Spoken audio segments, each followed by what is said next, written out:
Okay, well, thank you very much indeed for coming this morning. I'll just say something briefly before the prayer. So I'm really sorry that we've not been able to finish the term with the prize day that we'd planned, and that we've been prevented from joining together as a school and together with your parents to celebrate properly the end of this extraordinary year. But if we've learnt anything at all this year, it is to enjoy and celebrate what we can do rather than spend our time mourning what we can't. So I'm delighted that we are able to join to hold this assembly for those of you who are here with us today, and to stream it to those who are not able to join us in person. And now I will pass over to Father James to do the introductory prayers.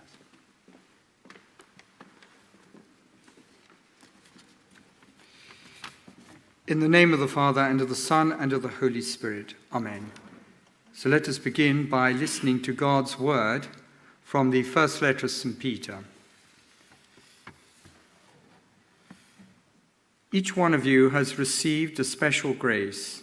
So like good stewards responsible for all these different graces of God, put yourselves at the service of others. If you are a speaker, speak in your words, which seem to come from God. If you are a helper, help as though every action was done at God's order, so that in everything God may receive the glory through Jesus Christ. So let us thank God for the blessings bestowed on us during this last year. And let us pray for all who have suffered and are still suffering on account of COVID. May they find healing and strength. And let us pray for all of you who are leaving Downside today, staff and pupils. May the love of Christ always dwell in your hearts, and may you bring that love and peace of Christ to others and to all situations. And we bring all our prayers together as we say, Our Father, who art in heaven, hallowed be thy name. Thy kingdom come, thy will be done, on earth as it is in heaven. Give us this day our daily bread, and forgive us our trespasses, as we forgive those who trespass against us. And lead us not into temptation, but deliver us from evil. O God, the Father of every gift, we confess that all we have and are comes down from you. Teach us to recognize the effects of your boundless care, and to love you with a sincere heart and with all our strength. We ask this through Christ our Lord. Amen. And may the Lord bless you all and keep you in his peace. Amen.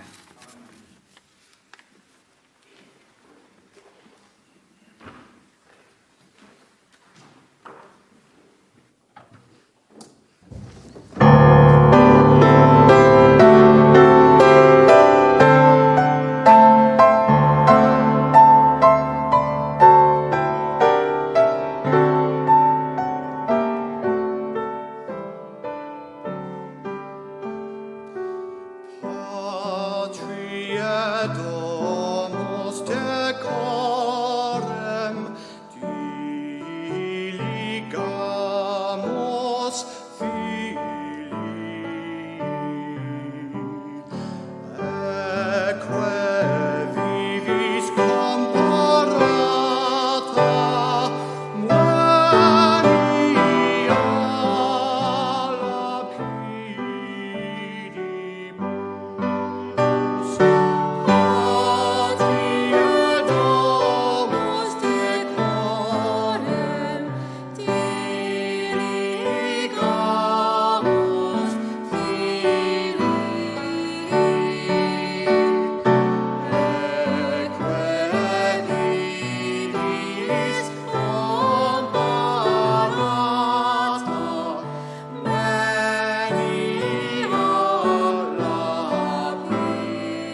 What a great school song. As Elgar said, it was the greatest of school songs. It brings tears to my eyes, and I wasn't even a pupil here. Good morning to you all, whether physically present in this gorgeously decorated and splendid theatre, or following our prize giving in your homes around the world. I want to say at the outset that my fellow governors and I have been hugely impressed by the way every member of Downside has coped with the last 18 months of the pandemic. The lockdowns have been very demanding for you, the teachers. I know that you have had to rethink much of the way you teach.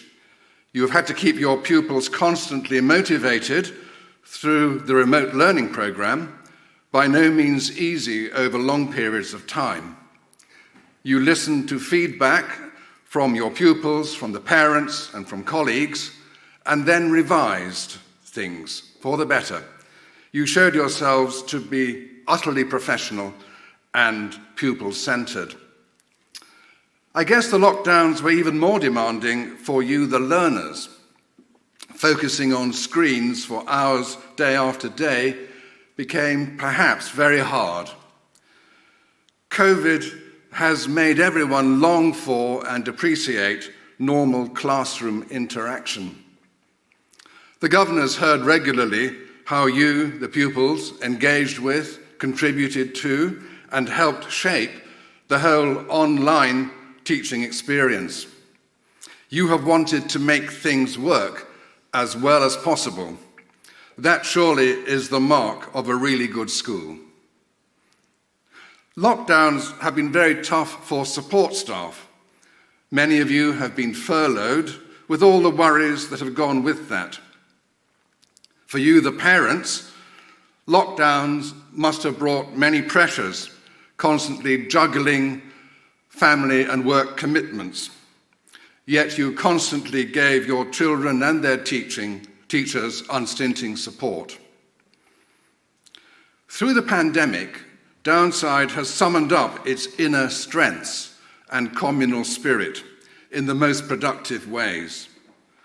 The school strove to overcome or to minimize problems such as that of isolation, and to bring the community as closely together as possible. In academic lessons, the highest quality was maintained, and enormous work went into teacher-assessed grades at GCSE and A-level. Housemasters and housemistresses and tutors played a key role. Live-streamed prayers, hymn practices, house assemblies, Mass, Lectio Divina have kept faith at the living centre of the school. Music and sport and other activities have been taught in different ways. The fundamental purpose of everything has been the education of the whole person: spirit, heart, mind, attitude, soul. These were seen as being of the greatest importance. Live streaming and remote learning and meetings on Teams have now become part of everyday life and will have lasting effects on how we teach, how we learn, how we meet, how we do business. You have embraced technology at Downside as a result of COVID in ways that otherwise might have taken some years. From this, lasting benefits will surely follow. Seeing teachers and fellow pupils, and for that matter governors, in their homes via Teams has made us all even more aware that Downside is a national school, a Europe-wide school, and a global school. On screen, we have caught glimpses of fellow pupils, or one of our governors, for example, in Hong Kong, with views of their gardens or the sea behind, or living rooms, be it in Africa, Chile, or in numerous other places, even in Bath. Virtual tours of Downside proved a great success with prospective families. Led by Mr. Hobbs and Mrs. Hartnell, virtual tours, and now real tours, have a team effort. More and more families from near and far are choosing your school for their children. The number of pupils in the school will be significantly larger in September, an important achievement at any time, but especially during a pandemic. All of you should take great pride in that great success, as you have all played a part in it. And challenge have brought good and lasting responses. This has been a total team effort, but the team is led by a captain. In the head, we have somebody utterly focused on the best interests of all of you, and someone who has worked during COVID harder than ever. I say head, not headmaster, because Mr. Hobbs and the governors think that the gender-neutral title head better reflects the school's culture now. The title deputy head will also come into force. This is a small but significant change, although hardly radical. For instance, there have been heads of Oxford and Cambridge colleges for about 800 years. In our head, we have someone of vision, compassion, and resilience. And you need to be resilient, I have to tell you, if you support Southampton Football Club. And as you know, he is a drummer extraordinaire. He is a modest person and doesn't know I'm doing this, but could I ask you please to give Mr. Hobbs a very warm round of applause for the outstanding deed.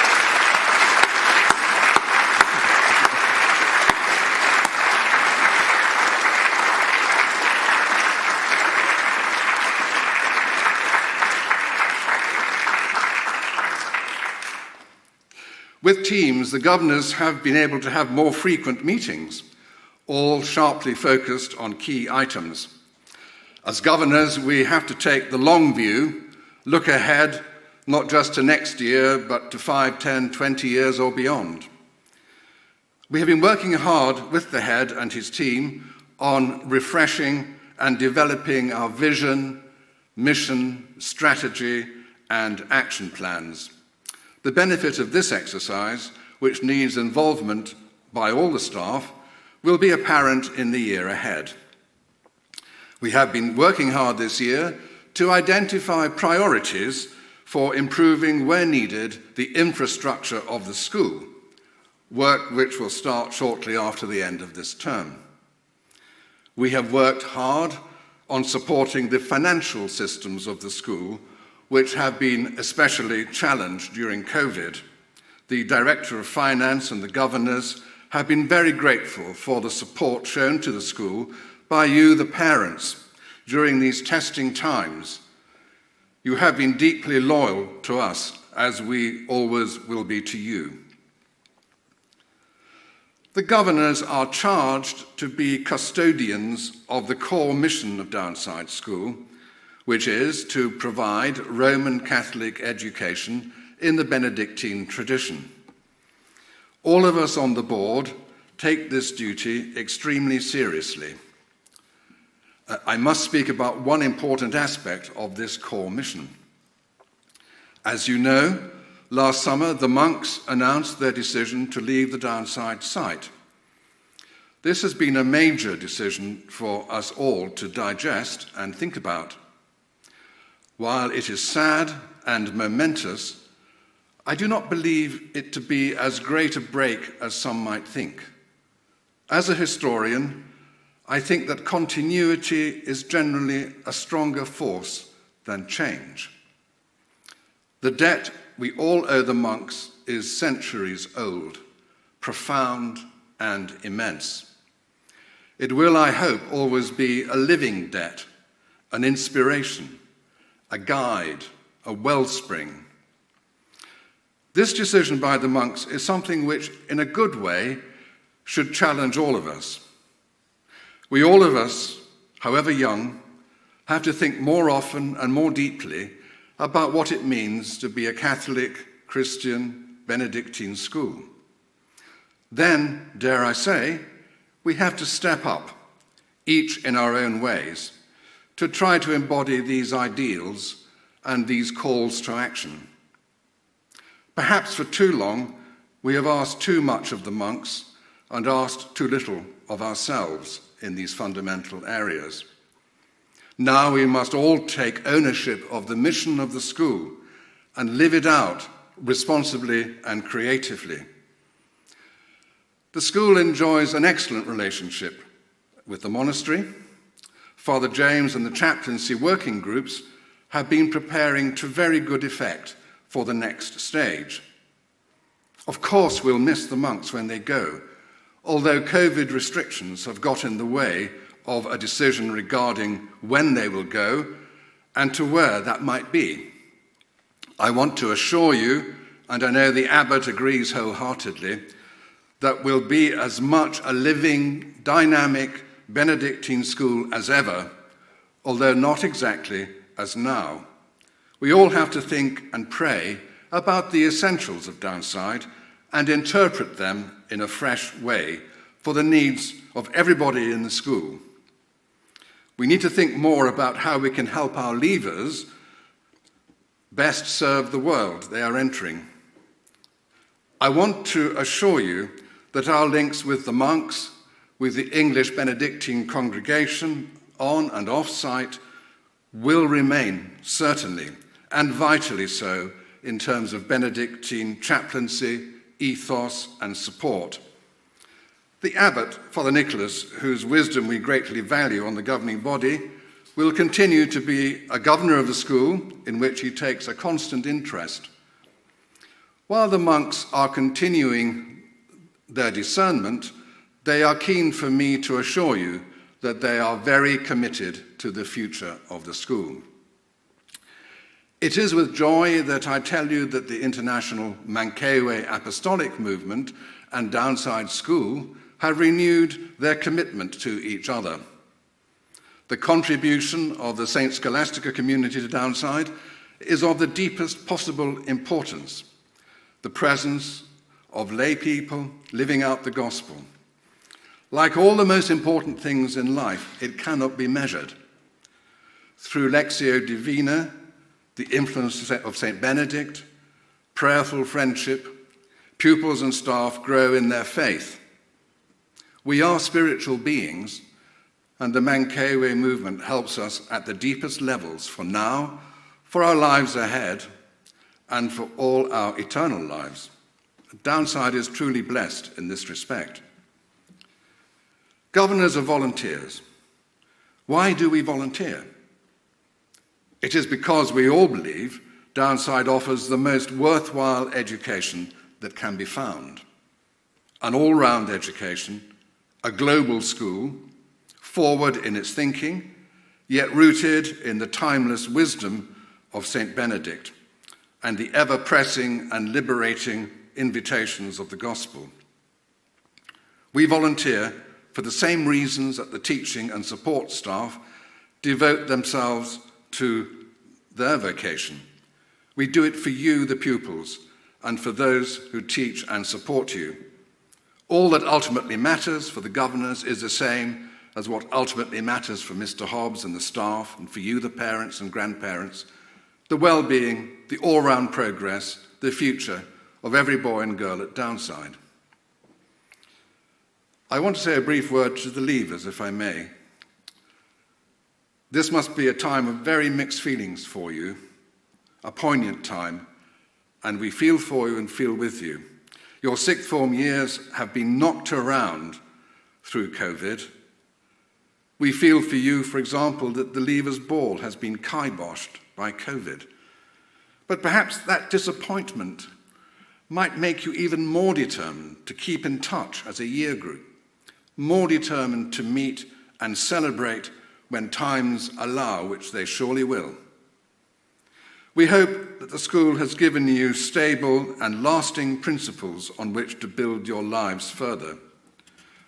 We hope you have a fund of joyful memories.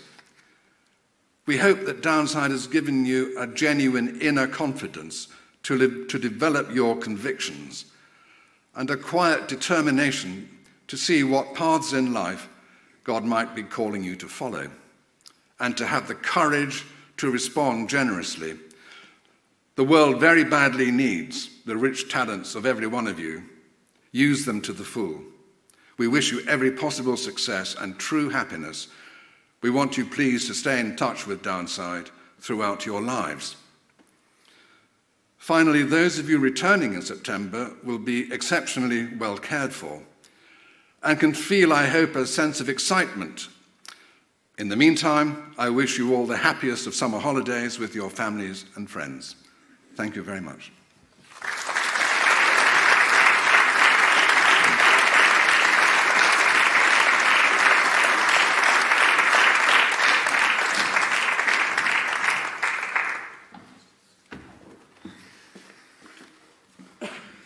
Good morning. Unfortunately, Katerina, the head girl, cannot be here today due to being in isolation, so I'll be speaking on her behalf. This is my first speech in front of an audience and my last speech for Downside. Thankfully, however, I cannot be muted. I would like to start by talking about sports. As restrictions have been easing up, both tennis and cricket have been a great success with some proper competitive fixtures. We would especially like to congratulate the girls' tennis teams for being so proactive within their training and matches this term. Thank you to Mr. O'Rourke, who has shown unwavering commitment to the girls' tennis, organising the first pre-season ever. The boys' cricket had a significant number of sign-ups this year, with Mr. Setterfield heading the charge. I can truly say the effort put in by the sports staff this term has been much appreciated by the whole school, and especially the sixth form. The inclusive nature of sport in Downside has improved since third form massively, and we both hope it continues to flourish in years to come. I think we can all agree Sports Day was incredibly fun and exciting. It was brilliant to see how many pupils were actually taking part in the 1500-metre run in order to support their house. Despite Mr. Simper's and Mr. Bryson's great commentary, the catchphrase of the day was, "On your marks, set, it's done it again." If you don't understand, ask the person next to you. Congratulations to Isabella House, Barlow House, who won the girls' and boys' competition respectively. I'd like to congratulate Kofi Barton Byfield for moving up in the Senior Bath Academy for this summer. We wish you the best of luck in the future, but can you wait behind so I can get an autograph at the end, please? Thank you. Well done to all those involved in Little Shop of Horrors. It was astounding how in 4 weeks a full show was created and performed. It was great to have parents being able to come to Downside to watch the live event. We would like to congratulate Alex as the main character of Seymour, who once again did a fabulous act. You were a true asset to Downside drama, and we hope that you will give us some free tickets to your West End performances. The Sleep Out, organised by St. Teresa's Community for the Help for Homeless charity, which was run by Iona White, was special to all its members. The community imitated the night of a homeless person by sleeping out in the theatre quad. During this time, Mr. O'Rourke set up the St. Teresa's podcast, inviting several of their members to explain what it means to them by sleeping out.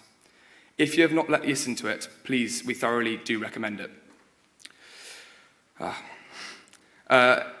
The evening was lit up by the sound of music. In that was a 25-string large Chilean guitar, played by Vicente. The nighttime Lectio was truly moving. St. Teresa's has taught us to be humble, appreciative of the good life that we have been granted.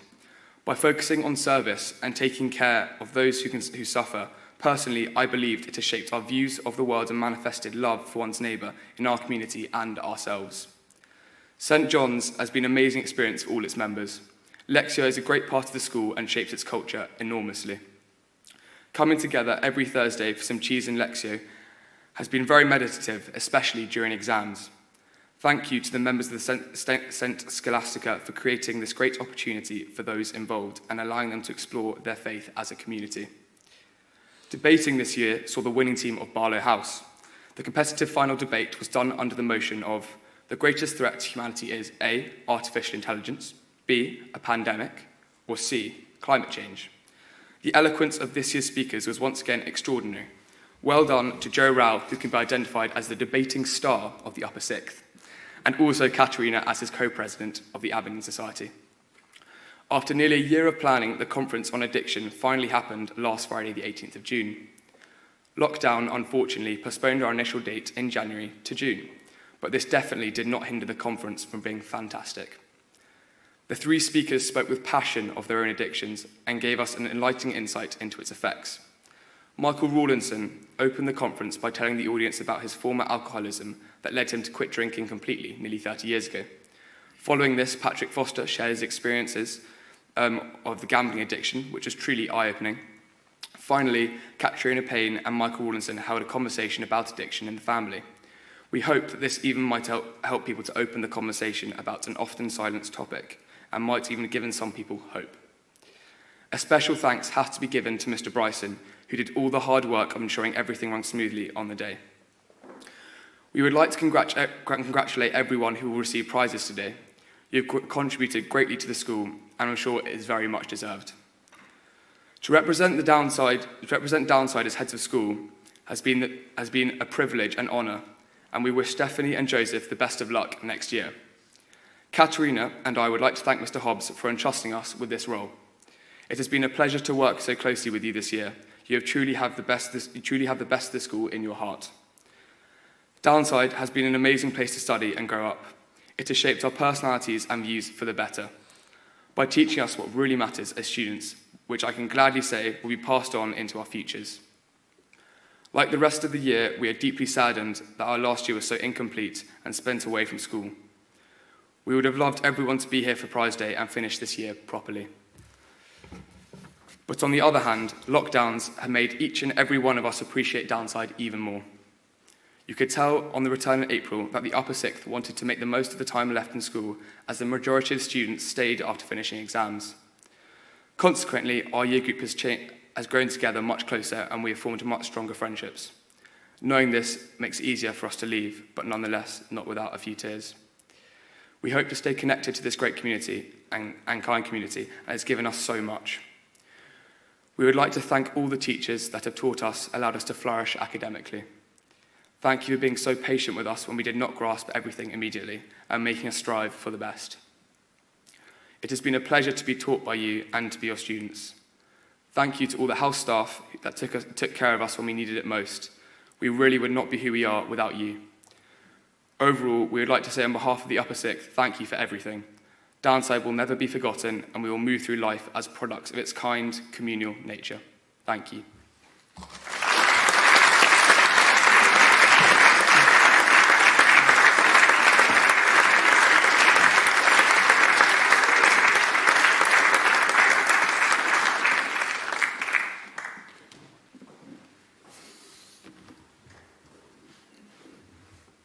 So now we're going to have Alex Harwood will sing to us.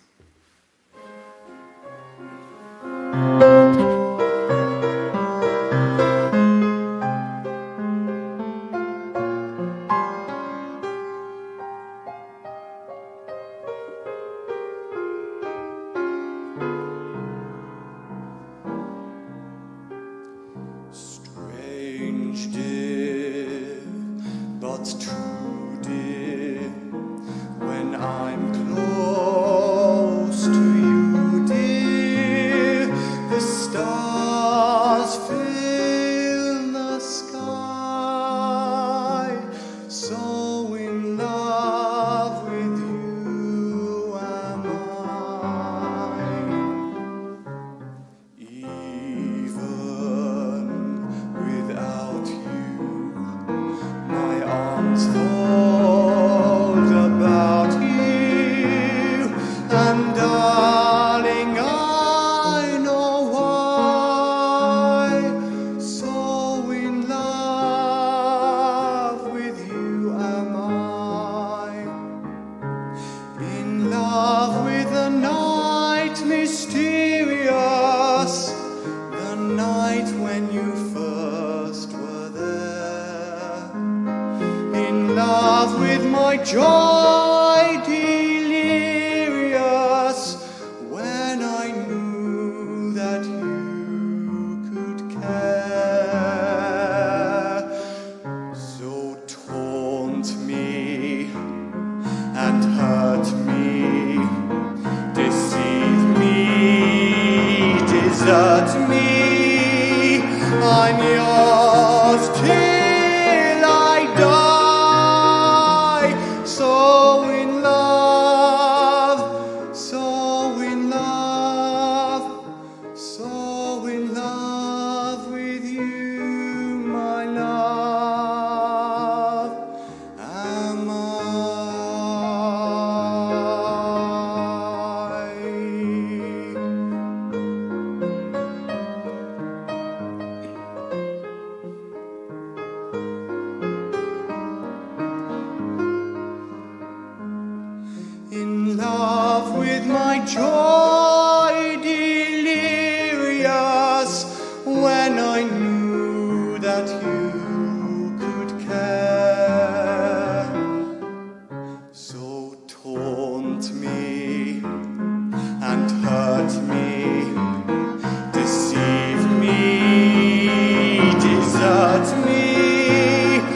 I'm yours till I die. So in love, so in love, so in love with you, my love. Am I?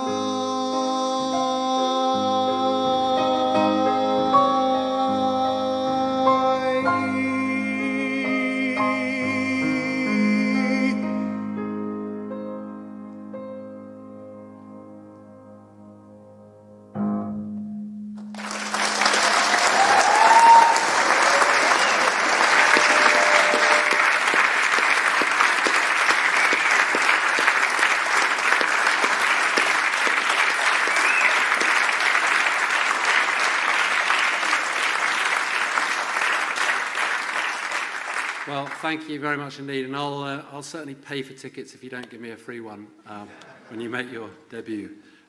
Thank you very much indeed. I recently saw a birthday card which read, "It's your birthday. You're not a year older. 2020 didn't count." Well, there can be no denying there is a temptation to want to press the reset button and erase the last year. It's a sentiment with which I think we can all identify and sympathise. And it would certainly be hard to find anyone who has actively enjoyed the disruption and uncertainty we've been experiencing. But were you to be offered a vaccination, not to protect you against catching the virus, but to turn back the clocks and delete the virus from history, would you be rushing to book your jab? It's a question I cannot answer on anyone else's behalf. We've each travelled our own journey and been affected in different ways. But it's definitely a question worth asking and taking a little time to answer. As we reach the end of the academic year, I challenge anyone to find an aspect of our daily lives here at school which has not been in some way impacted, not least our very definition of the word bubble. But then there's the arrangements for meals, the arrival of furniture in the main hall, wearing masks, the need to walk on the left, teacher-assessed grades, the absence of sports fixtures, the absence of choir and orchestra practices, online assemblies, hymn practice and Sunday prayer services, and that's just the tip of the iceberg. I was interested recently to read an email I wrote to all pupils in the school on the 24th of March last year, a week after the first lockdown had been announced, and we'd been instructed to send everyone home. I hope you won't mind if I read an extract from it. Dear all, we're running out of superlatives to describe the scale of what is happening to our lives and the global effect of the coronavirus. Yesterday, I sent out an update from the school to your parents, giving further details of our remote learning programme and how we're working to support your learning at this time of upheaval. Whilst obviously I want you to spend time on your academic development and to keep up with your studies through the remote lessons and work your teachers are providing, please don't miss the opportunity to reflect on what is happening and its momentousness. Retaining normality is important and comforting, but let's not pretend that what we're experiencing is normal. I would venture that none of us would have chosen to be in our current situation, but now that we are, let's make sure we learn the lessons it is so clearly offering us. These are not remote or in any way virtual. They are real and immediate. I say with confidence that this will pass, but let's ensure that when it does, we emerge into a world more sensitive and with a deeper understanding of our fragility, one which values humility, where we think more about the needs of others and about sharing what we have generously and sustainably, rather than stockpiling and hoarding far beyond what we need. So that was last year, the 24th of March. Well, more than a year on, I remain confident that this will pass. There's no doubting that it's been tough, and I can say without hesitation that I'm pleased to be double vaccinated. But I can also say emphatically that I wouldn't be queuing for a memory-erasing, clock-rewinding third vaccination. I'm certainly a year older, and at the moment it feels a lot more than that, but I think as a community we have kept our focus on what's really important and been galvanized and enriched by the lessons that we have learned. As we look back, we can honestly say that we have worked together to meet the challenges with which we've been presented, and we are emerging more sensitive and generous to the needs of one another, with a deeper sense of humility as individuals and collectively. In March of last year, as we entered our first lockdown, I think we would have to admit that supporting remote learning was an aspiration rather than a reality we could claim to have mastered as a school with real confidence. We, like many other schools, had ventured into the world of the VLE, that's a virtual learning environment for those who have forgotten what the letters stand for, and whilst it has caught the imagination of some, it fizzled rather than blazed. Snow days or a prolonged pupil absence meant lessons missed and invariably led to disrupted progress. A year on, we can confidently assert that the snow day is a thing of the past. Being physically absent is no bar to learning, which can continue whether we are in the same room or in different hemispheres. And that it's not just that is not just the result of mastering the technology. It's built on a year's collaboration and the development of trust between teachers and learners. And this year has also brought into even sharper focus how ambiguous the dividing line is between who is teaching and who is learning. I'm sure my colleagues here will have had the same experience as me and would join me when I say that many of the most valuable lessons I have learnt this year, I have learnt from our pupils. But it has been a genuine team effort, teachers, pupils and parents working together to find solutions. We've all become better at working independently, but we know where and when to get help. We've banished embarrassment at showing ignorance and no longer waste valuable time assigning blame when things go wrong. It's an empowering combination.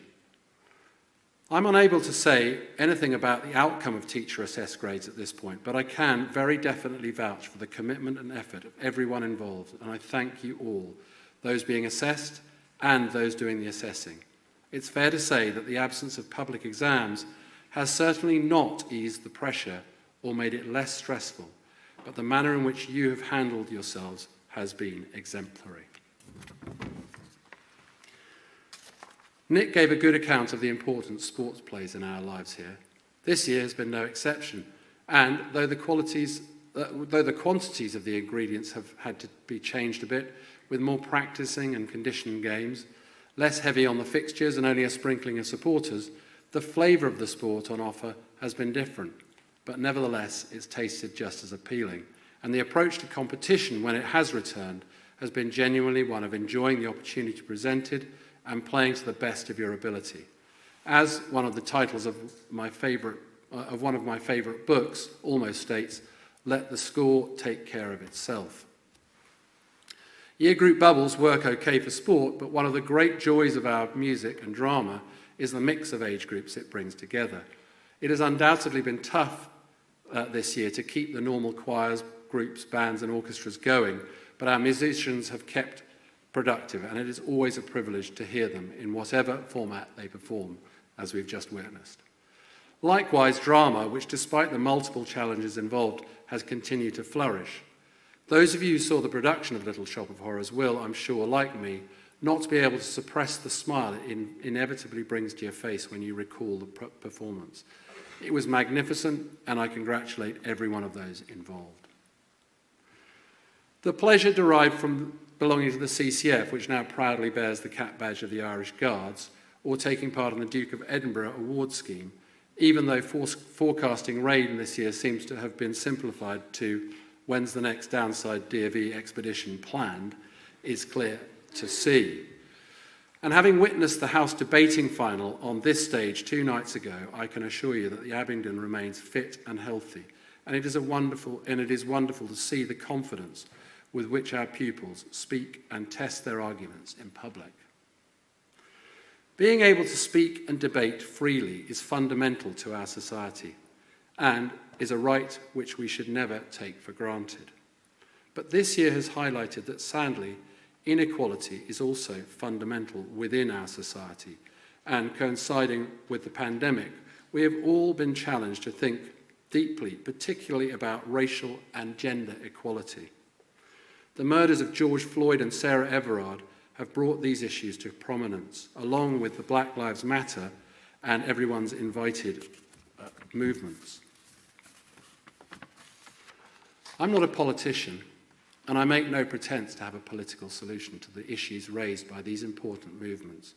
But as the head of a Catholic and Benedictine school, as a husband and a father, I feel it is my duty to try to play whatever part I can to place empathy and respect at the heart of relationships.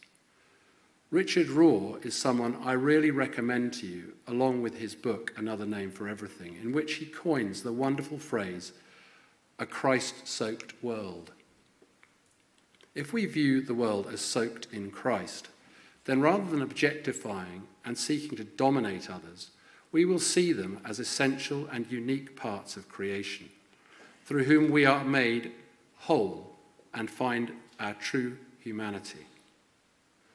We must seek first to understand them, to reveal Christ in them. We must not be scared when we come across difference. We must not feel threatened by disagreement. It's an exciting moment and an opportunity to listen and engage in dialogue. There is much work to be done in our school and in society at large, and we will not shy away from playing our part. As Dr. Mercer said earlier, we've decided this is a good moment to change the title of headmaster to head, and as he said, a small but significant change to move away from the role having a connection with gender. And I think that that does reflect the school's culture rather than express an intention to change, though we are certainly not complacent and will continue to work to ensure we are mindful of issues of equality and diversity in every aspect of how we operate. As head, saying farewell to staff and pupils brings a mixture of emotions. I'm sad at their departure, but delighted to see them move on to fresh challenges and new chapters. Graduate assistants have become central to our community. It's hard to believe that the role was actually only created here in 2013, and back then we had just 2. Well, this year we say farewell to the 2 Harrys, Harry Brooking and Harry Jones, and Ella Hadfield, who have been central to the sports programme. Rosie Ibbotson, who has been magnificent in all things theatre, as well as a wonderful tutor in Caverall, also departs, and Isaac Rhodes, who's helped in the economics department and tutoring in Roberts. Marcus Emmett, also, we say farewell to from the St. Scholastic community. We wish them all well. Kobe Mills and Sherilyn Mortimer have both given wonderful service in the creative arts. Kobe teaching the classical guitar and Sherilyn teaching dance to generations of Downside pupils with huge dedication for over 40 years between them. They have my sincere thanks. We thank also Elizabeth Parry, who's fulfilled the vital role of independent listener for the last 5 years. Her presence behind the scenes has given us all greater security as she's been available when required. Jamie Clark has been with us for only 2 years, but it's hard to think of someone who has embraced with more alacrity the culture of the school. He exudes warmth and generosity in everything he does, whether that is in the art department, singing in the choir, leading the Junior Explorers activity, or playing the guitar, as we saw last night. We'll miss you, Jamie, but as Chaffing Grove is not a million miles away, we very much hope to keep in touch. Someone else who has been with us only 2 years but leaves a large impression is Dan McLean. His move is a bit further than Jamie's and involves a hop across the channel, but he remains in Catholic education at Chevagna in France. It's an exciting opportunity and a step up to senior leadership, which I'm sure he will do extremely well. Dan has certainly been a highly energetic and committed housemaster and has invigorated many aspects of Downside life through his enthusiasm and extensive talents, particularly amidst the many challenges of the last year. We wish him well and thank him. Daniel Gibbons departs after 10 years as Director of Studies at Downside. A lot of positive change has occurred during that time, for which we have a great deal to thank him. He was central to the development of the academic curriculum group and the role of the heads of faculty, giving them the opportunity to really drive academic progress and raise standards, as we've seen in recent years. He deserves his opportunity to lead his own school, and we wish him the very best of luck for the future as he moves to be the head of Our Lady's Abingdon. I'm grateful to him for his loyal and committed service to our community, and I look forward to meeting up and sharing ideas in the future. Rachel Bevan has been a singing teacher here for 27 years, but as we all know, she has been so much more than that. It's hard, in fact, I think impossible, to think of anyone who has contributed more generously across just about every aspect of life at Downside, or had a greater impact on our pupils, or indeed our whole community. It was my privilege to find myself in the congregation next to Rachel at the opening Mass of the year when I arrived as deputy head in 2008, and having no idea of her singing credentials, I can still remember my shock as the first hymn began and looking around to see that I was in the right place and hadn't wandered into the choir stalls by mistake. There is no one who sees the world through more youthful and optimistic eyes than Rachel. She cannot fail to brighten your day. In a manner of Bruce Forsyth, I say, Rachel, you're my favourite. Dom Anselm's relationship with the Downside is not only a long one, but a deep one too, as a member of the monastic community. His departure from our school's academic staff as the last of the teaching monks marks a poignant moment in Downside's history. As a school founded by monks and whose teachers were drawn for most of its history almost exclusively from the monastic community, this certainly does mark a significant moment. Dom Anselm has been a mainstay of the RS department since 1998, but he's also taught German, Italian, Latin, Greek, and Hebrew, all with the consummate professionalism and rigour which is his hallmark, as well as being a chaplain. He was also housemaster of Barlow between 2009 and 2012. I personally have a great deal to thank him for, as he taught A-level RS to all my 4 children, 3 of whom he undoubtedly had a part in inspiring to go on to study theology at university. He has been an excellent colleague who will be greatly missed. But I do hope that we will still be hearing him singing in the Abbey Church for a little while longer. Derek Denham has worked at Downside for 27 years. Perhaps I should rephrase that. Derek Denham has served the Downside school community for the last 27 years. Professionally and technically, he has never fallen short of outstanding, and I know that Neil Barrett and Simon Potter have felt hugely privileged to work alongside him. But it is not just his skill as a technician for which they and we have been grateful. It is the generosity and love with which he's carried out his role. Derek is not just an exceptional craftsman and technician, he is an exceptional human being. Whilst the arrangements for meals this year have certainly had a positive effect on my waistline, it has denied us as staff the opportunity to sit down and share our meals together in the refectory. I've missed those occasions when the spot has been open opposite Derek. Those were always days when I felt better about life. Derek, we wish you well in your retirement. And now to our departing upper sixth form, whom I wish to thank. You set a tremendously positive tone this year in the most difficult of circumstances and can be extremely proud of your legacy. You've had a wonderfully constructive influence on the school without ever imposing it, but rather by encouraging those around you, pupils and staff alike. From the moment you returned in September, you have worked with us to find solutions amidst the uncertain landscape and constantly changing regulations. We are extremely sad to see you go, but wish you the very best of luck as you do. You have led by making the most of your gifts and not being afraid to take risks and be open about who you are. We will miss your presence in the school, but can enjoy the fruits of your influence, which will certainly live on. We hope very much that you will stay in touch in the coming years. This is my moment when I'd like to express my thanks to our heads of school, Katerina and Nick, and I am really sad that Katerina is not able to be here with us today. It has been my privilege to work with them as we have journeyed through the challenging landscape of the past 12 months. Their boundless positive outlook and good humour amidst all the disruption and uncertainty has provided a very welcome metaphorical shot in the arm, injecting optimism and goodwill when and where it has been most needed. They've worked fantastically well together and with great humility, always listening, speaking up to raise issues when required, and providing solutions where they can. I've really appreciated their input, which has been sensible, considered, and, most importantly, at all times honest.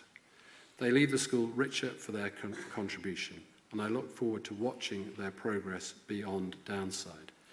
I have a gift for them, but I won't hand it over now because I haven't got gloves on, so I will pass that on afterwards. They, as you know, will be succeeded by Stephanie Jedi-Egbar and Joseph Day next year, so we wish them luck in that role. There has been extensive talk about the negative impact of the past year on education and the need for catch-up, which I do understand. But whilst there may be a deficit in the acquisition of information and skills in some parts of your education, I would urge a longer-term view and actually that you make use of our Christian and Benedictine lens. I'm not an avid motor racing fan, but I do occasionally follow what's happening in Formula One.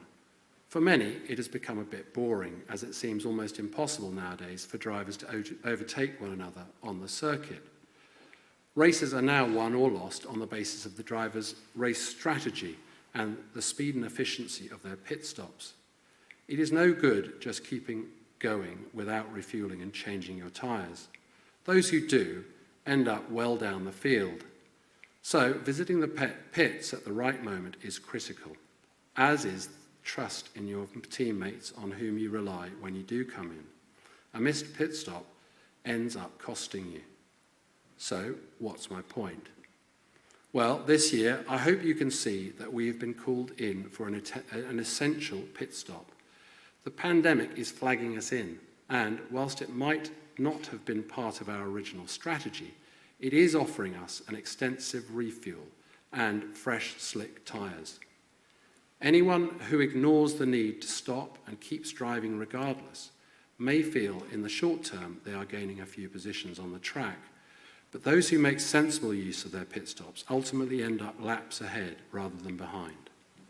Now, obviously life is not a race or a competition, so perhaps I should use a more suitable illustration of the well-known parable about the two men, one of whom built his house on sand in double quick time, and one who chose rock and took a while longer. We are building on rock and will continue to do so. And this is a moment for me to say thank you to our exceptional and highly committed governing body, who have provided the bedrock into which our foundations are laid. The support of the governors, through their expertise and wisdom, and led so ably by Dr. Mercer, has been a source of vital encouragement and stability, so that whatever the wind and rain throws at us, we can look to the future with confidence. I would also like to say, to thank all those from amongst the OGs and the wider Downside community who have so generously supported us during this time. And I'd like to mention especially, and I think suitably because we're in the Fleischner Theatre, I'd like especially to thank Hans Fleischner, after whom this theatre has been named, and who has has continued to show extraordinary generosity towards us in recent years. I want to thank everyone who makes up the Downside community, pupils, colleagues, governors and parents, for the support you've shown the school and one another. Education is the product of working in partnership and with trust. I'm especially grateful to you, the parents, for the trust you have shown in us and for working with us. As and when normality returns, we can be confident that whilst we may be older, Far from being diminished or stunted, we are fitter and stronger from our shared experience and united response. And far from needing to catch up, we will find ourselves laps ahead of where we would have been had we timidly decided on a triple dose. Thank you very much.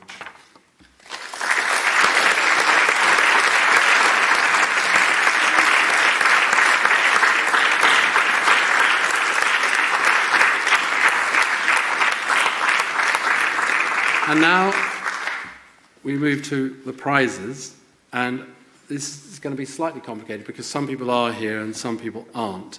Could I just ask that when you come up, we can't shake hands, unfortunately, but if you could, when you get your prize, it'll be put on the table there. If you come and get that and then stand here, there's an asterisk on the floor in tape. So if you could come and stand here and face Mrs. Ward Murphy, who will take a photo. It would be nice to have a memento of you as you come up. So if I could ask you to do that and to smile broadly.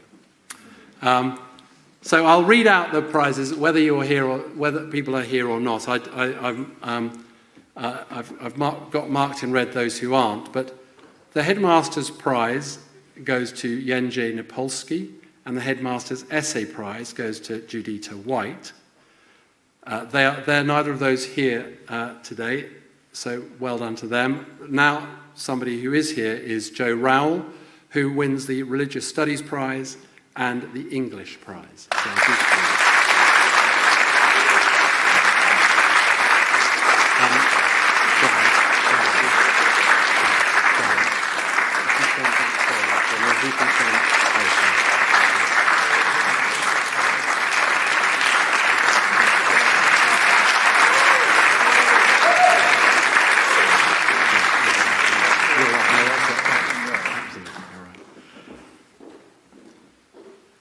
The Classics Prize goes to Katerina Lutzenkirchen, who again, unfortunately, is not with us. French goes to Louis Lassault and Judita White. So for Louis.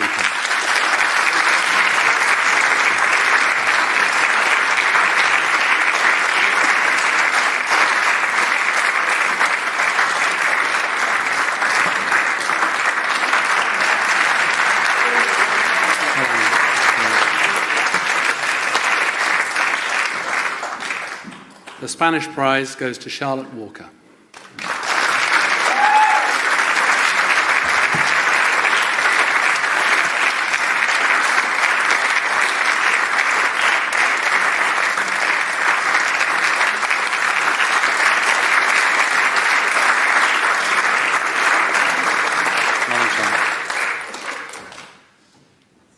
German and chemistry go to Victoria Lassack, who again unfortunately can't be with us today. And then mathematics, history and economics go to Will Bowman.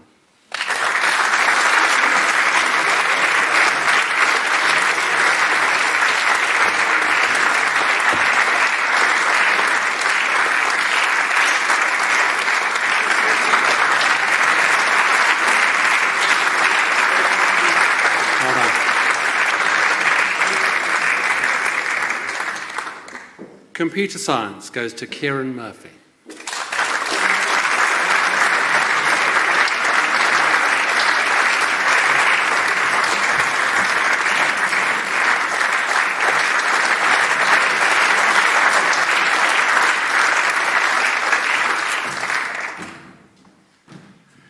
Biology goes to Hannah Kedzior, who sadly again can't be with us today. Physics to Casper Clothier.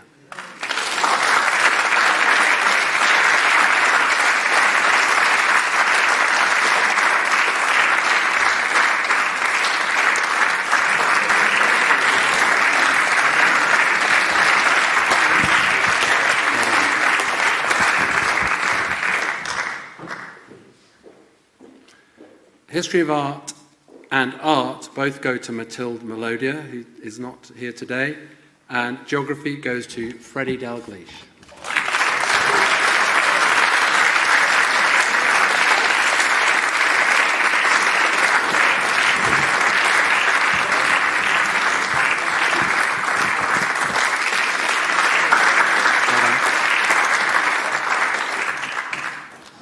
business and psychology go to Fran Duvet.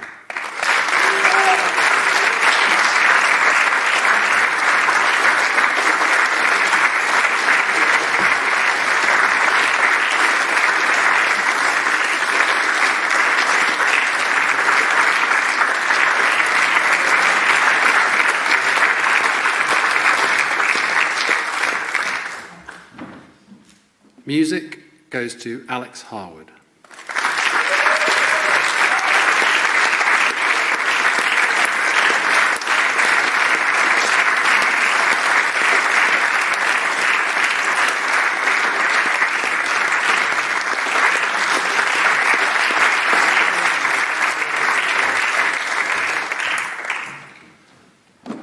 Drama goes to Rosie Pugh Morgan, who sadly isn't here today. Design goes to Teddy Isola.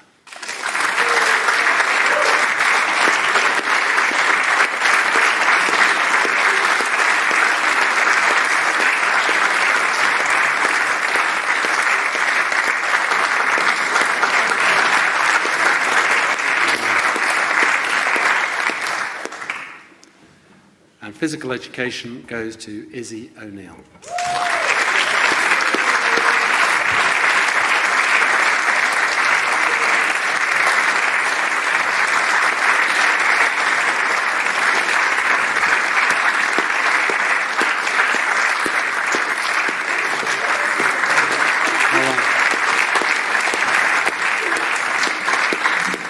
And now to other prizes. The James Lewis Prize, which is awarded to a pupil who's achieved in the face of considerable challenge, goes to Eva Perkins.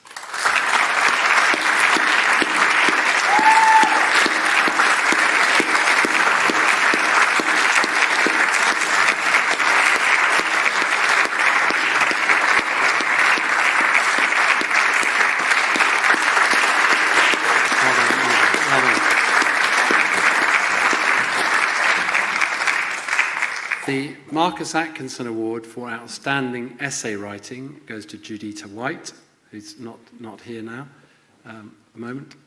The Timothy Fogg Poetry Prize goes to Joe Burns. Is Joe here? No, sorry. The Squire Mathematics Prize also goes to people who are not here. It's shared between John Wang and Yenjay Nepolsky. The Matthews Organ Cup goes to Owen Daly.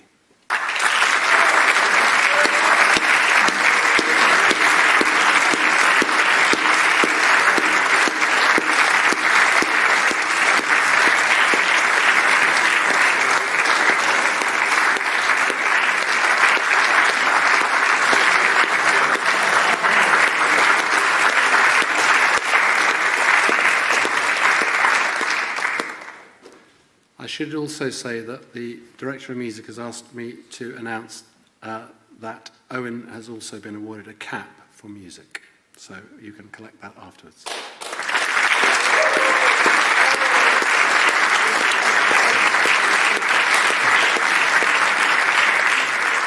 The Schola Cantorum Prize and also a cap for music goes to Eva Perkins.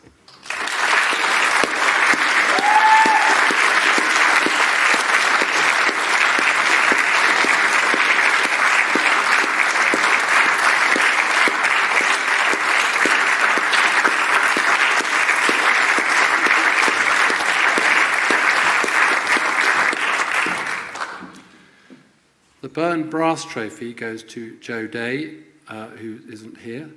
The Tamlin Cup goes to Owen Daly.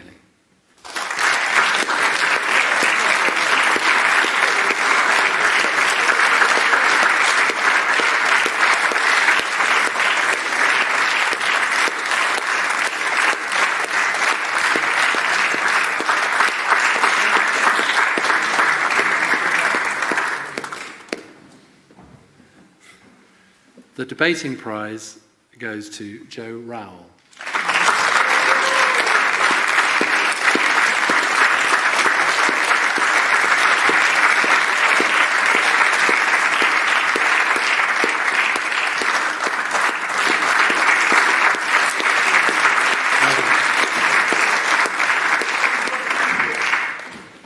The Thai Medal for Artistic Endeavour and the Baron Drama Prize go to Alex Harwood.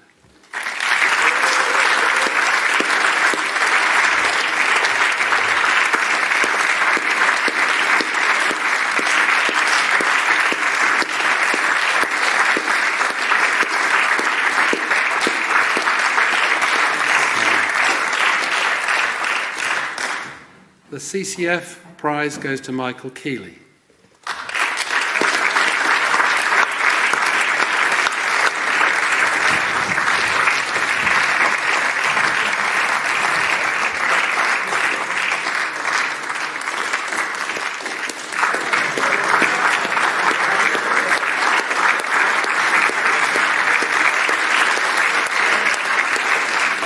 The Regimental Sergeant Major Cup goes to Tom Green.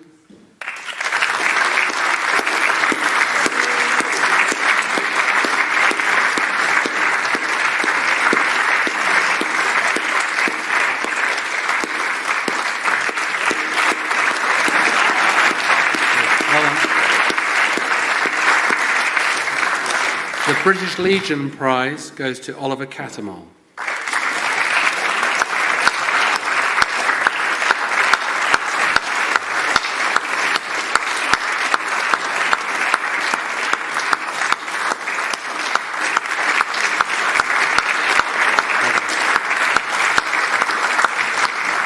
And the RSM W01 Roger Nicholas Prize. Roger Nicholas was previously the SSI here at Downside for many years, goes to Daisy Marsh.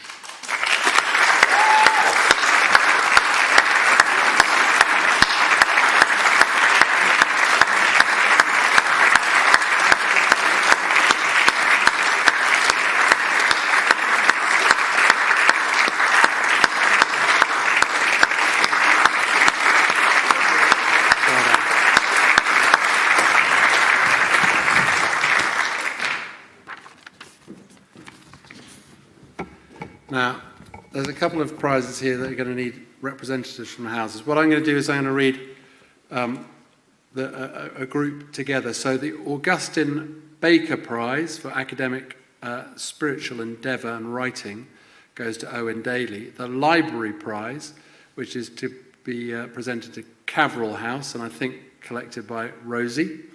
And the Interhouse Chess Cup was won by Barlow House. So could a representative of Barlow come up for that as well? Owen.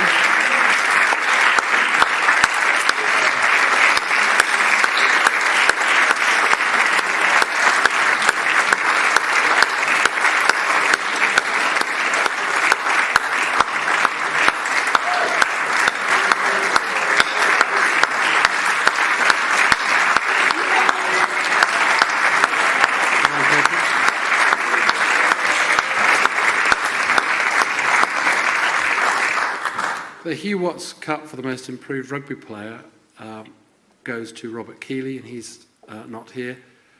And then the Turnbull Cup for Outstanding Sport Achievement goes to Kofi Barton Byfield. The Cave Cup for Sportsman of the Year goes to Nick Hobbs. And the James Turnbull Cup for Sportswoman of the Year goes to Izzy O'Neill.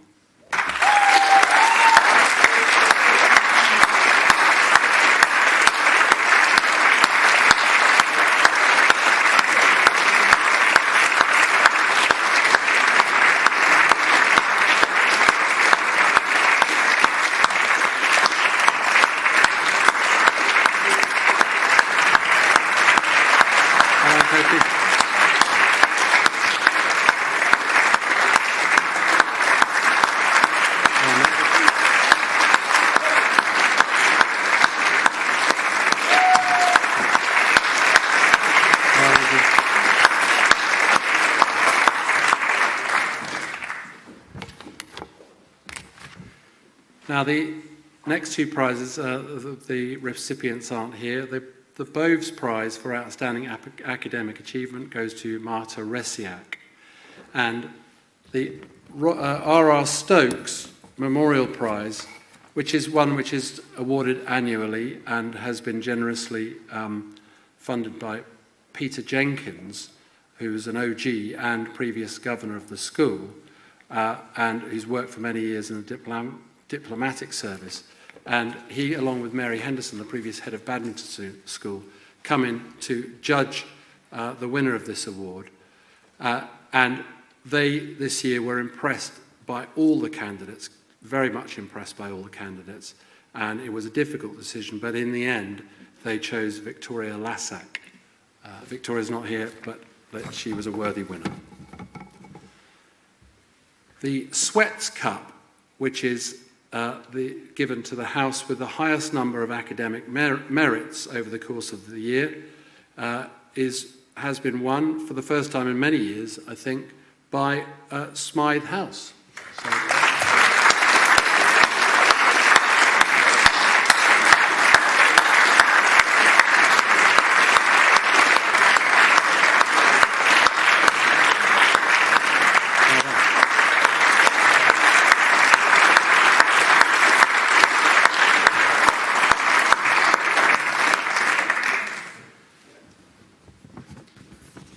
well done to them.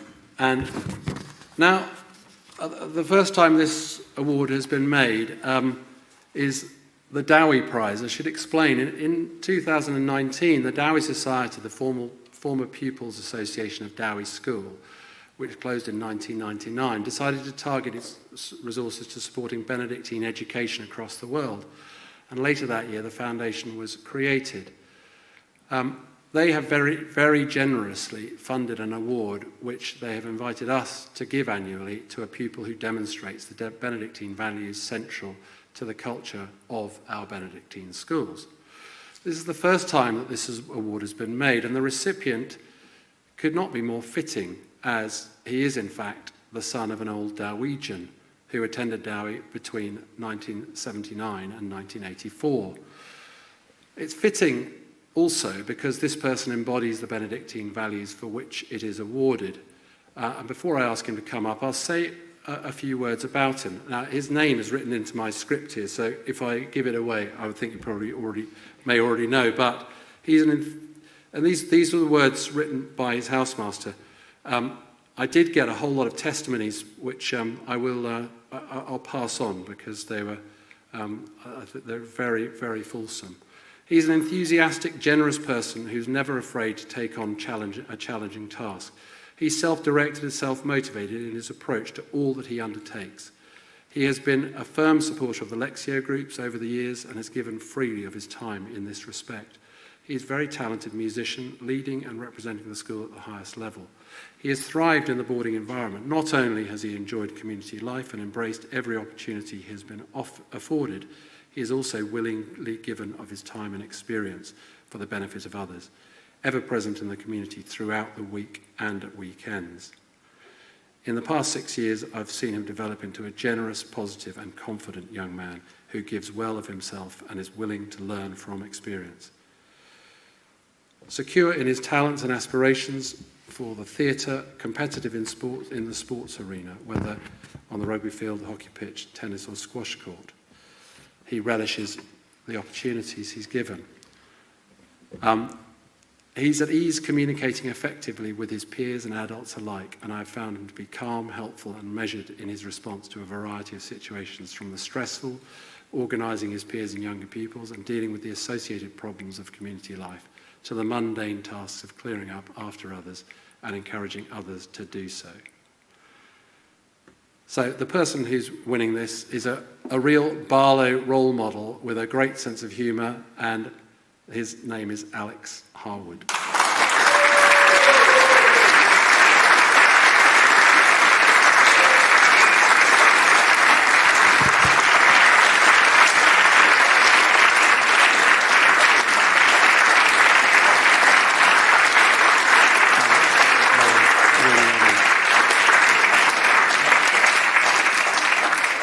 Now, I'm going to go slightly off script here, but there's a number of pupils here today who are valued and vital members of our community who've not been recognised this morning with a particular award. In a way, that's the fun of it, and that's the point. We can't all win a prize or win the prize, But we should all be recognised, and those of you who have not won specific prizes have nevertheless played your essential role in making Downside the community that it is. Without your unique contribution, we are diminished. I cannot speak about each of you individually, and I cannot invite up every one of you because some of you are not actually in the building. But I am going to invite up those who are here and give you a small token of appreciation. And I'll be sending something on to those who are not here, who, again, were not recognised with a particular prize. So could I ask the following to come up? Nicodem Bear, Rory Begg, Rosemary Capewell, Harriet Crow, Seb Hall, Marina Jolliffe, Rosie Patterson, Charlie Sheehan, Lydia Whittaker, Molly White. Please could you come up? And Sam Webb and Andy Jackson, please.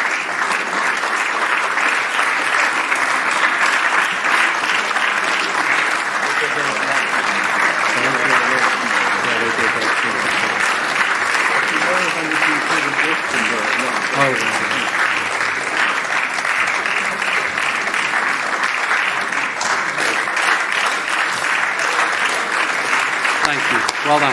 Thank you.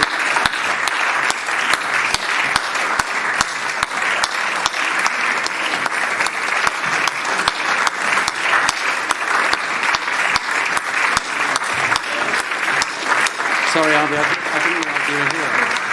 Well done, Sam.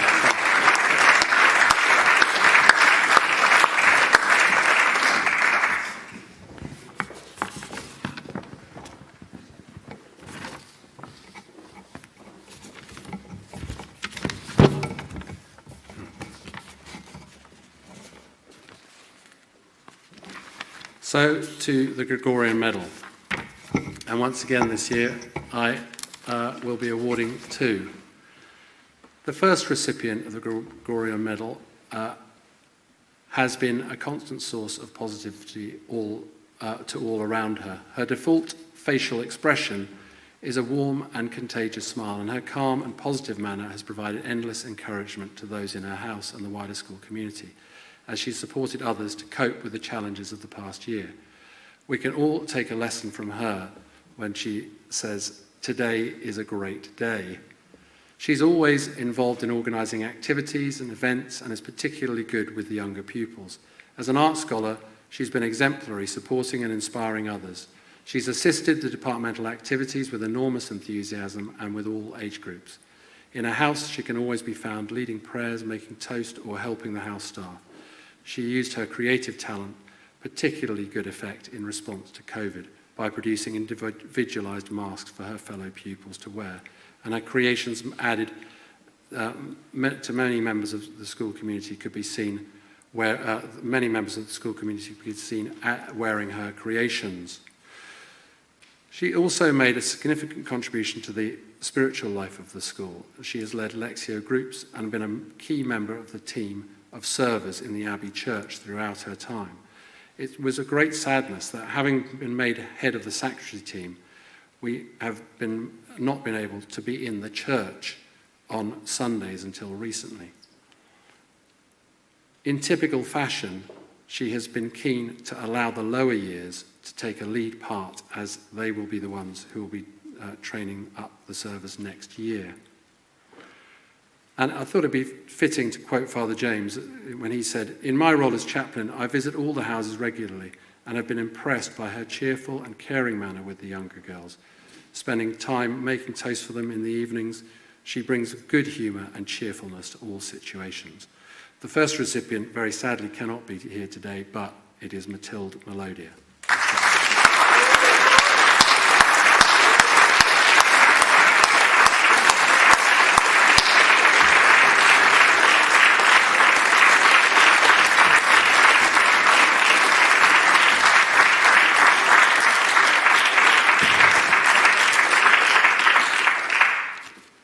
The second recipient, I can reveal, is here. If you were searching for someone who fulfills Downside's wish for each pupil to make the most of their unique gifts, then you would not have to look any further than this recipient of the Gregorian Medal.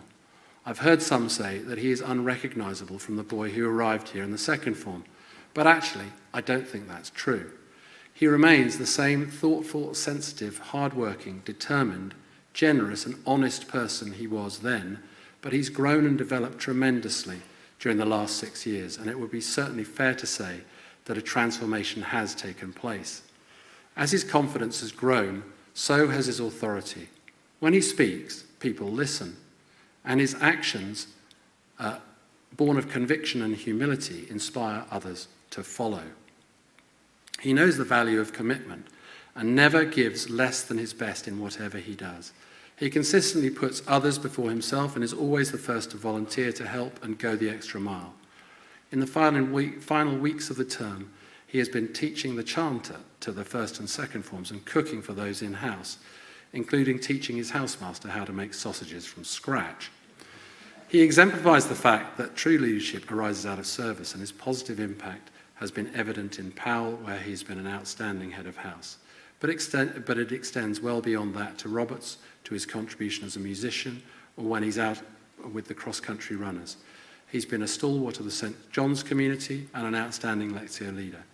His address on prayer at hymn practice during the second period of lockdown was spellbinding, and he is the first pupil of whom I know to have provided CPD to the school's senior leadership team, speaking to us about the essential importance of lectio to him and providing us with powerful and compelling evidence of its centrality to the culture of the school.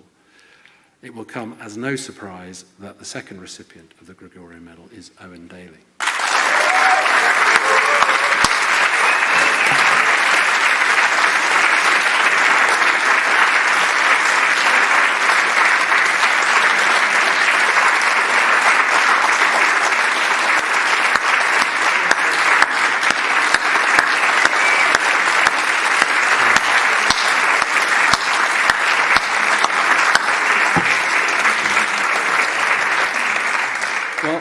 Thank you very much. I'd like to thank you all for sticking with us through for the whole of the term and staying on right to the end, and I know that many others would have liked to do that, and I'm really sorry that they haven't been able to. I'm also very sorry, as Dr. Mercer alluded to, that we haven't been able to end with the Leavers Ball as we'd hoped, but I have to say that some people were a little bit worried by the fact that the upper sixth were coming back after assessments, and I think that you've absolutely repaid the trust that we've shown in you, and I'm very, very grateful to you for all that you have continued to contribute. Now, we're now going to go to lunch, I think, at 12:15, so look forward to seeing you there. Thank you very much indeed, and have a great summer.